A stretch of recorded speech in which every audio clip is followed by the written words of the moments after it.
Reaching new heights is what it's all about. I hunt, therefore I am. And there's nothing like a good challenge to rev the heart and the spirit.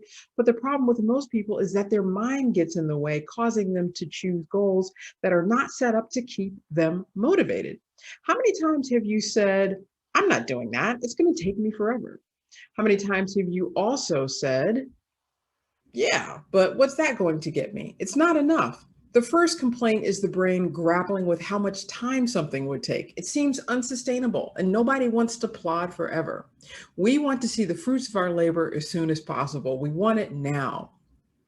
The second complaint, there's not a clear enough reward. The mind disregards the easy goal or target because it doesn't seem challenging enough. Do you see the problem? The goals themselves are perfectly reasonable. Oftentimes, they are on the same path towards some bigger dream. For example, earning a master's degree is a long goal, and taking one class is a short goal. It doesn't make any sense to blow either of them off. The problem with the first goal is that the mind does not like endless endeavors. Things that seem like they will go on and on forever, we will rebel against mentally. There needs to be a clear goal, a clear target for any voluntary challenge, a light at the end of the tunnel. I once was talking to a woman and she said to me, I'm not going to go back to get my degree because I won't finish until I'm 40. Now, I was very young at the time, but I just looked at her in disbelief. And what I thought, but should have said at the time was, yeah, but you'll be 40 anyway. She could be 40 years old without the degree or 40 years old with the degree. Which would you pick? The problem with the second goal is that for some reason, low hanging fruit seems to be less tasty.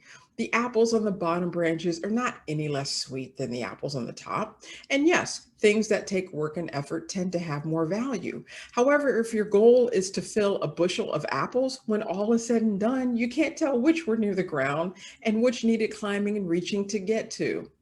This is why, to get to the next level, to reach those new heights in your life, the key is setting the right goals. It's an art, it's a practice. It's not going to happen overnight, of course. I struggle with this constantly. Our goals should be far enough to inspire, but far enough to inspire you to want to do them, but close enough for you to reach them if you just stretch a little bit. What are the sub goals along the way? What are the mini goals that will lead you to the larger one? Here's a practical example. Suppose you're a great natural chef and you want to start a catering business, and your friends have been telling you to go for it for years, but you don't quite know how to make that leap, particularly doing it full time. Ultimately, you know where you'd like to end up. You'd like to be a chef that caters lavish private dinner parties for celebrity clients on a full time basis and earning outrageous sums of money to serve maybe 5 to 7 dinner parties per month. That's a sweet deal to be doing full time. But how do you cross the bridge from here to there? You can't just quit your job paying the bills and start marketing yourself to the likes of Elon Musk as a great chef. That's the first complaint the brain will lodge. Holy cow, what a stellar goal. There's no way I could do that anytime soon. So here's where you need to think of the apples in the bushel. If it's empty, no one is going to hire you. But if you have done it 40, 50, 60 times, you're already pretty good. More people will know about you. Plus, you need the practice. So, where to start? How do you get there? How about making cupcakes for your neighbor's kid's birthday party and doing them up super fancy with crazy fun decorations? Then you take a picture and post it on Instagram.